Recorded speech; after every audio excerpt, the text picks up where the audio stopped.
So you need some running back help or sleepers at the position this week if you're in a bind or a desperate situation.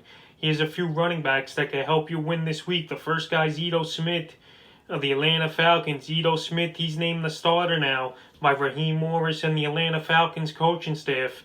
And IDO Smith, he's a dual threat out of the backfield. He's a running back that could catch the ball, and he also could run in between the tackles. And we've seen him over the last few weeks get a decent amount of targets in limited play. But now that he's the man, that Todd Gurley, they're going to rest him the rest of the way here. Plus, the Gurley's contract's up there for the season.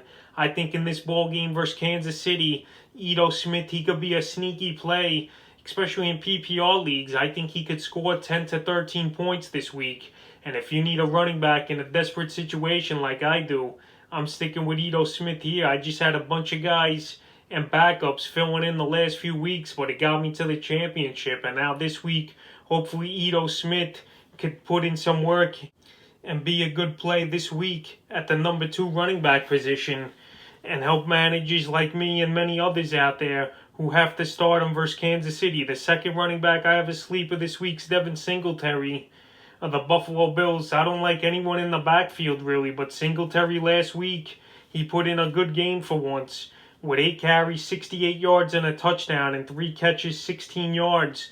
And last week he broke off a big run for 40 yards to end the ball game versus Denver. So that made most of his fantasy day.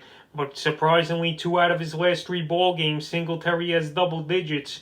And this week versus the New England Patriots, they give up the 15th most fantasy points to running backs. It's a middle-of-the-pack matchup. It's a Monday night game. And Singletary, maybe if he could have another big performance, he would take the starting role here from Zach Moss for the most part. But Singletary in the deepest of leagues, I would only start him. But he's still owned in 72% of leagues. And the third and final running back sleeper of the week here I got is James White of the New England Patriots. This game with New England and the Buffalo Bills, I could see the Bills get up to an early start by 2 or 3 scores possibly. And this is where James White comes into play here. Because, you know, Damian Harris, he's not going to catch the ball out of the backfield. White's got all the passing downs back. We know Burkhead's out for the season now, the last few weeks. So White, I could see him have a decent game this week with double-digit fantasy points if this game gets out of hand early between Buffalo and New England. So we'll see what happens there. White, obviously, deepest of leagues or desperate of situations, you would start White. So that's a couple running backs here. I have his sleepers heading into week 16.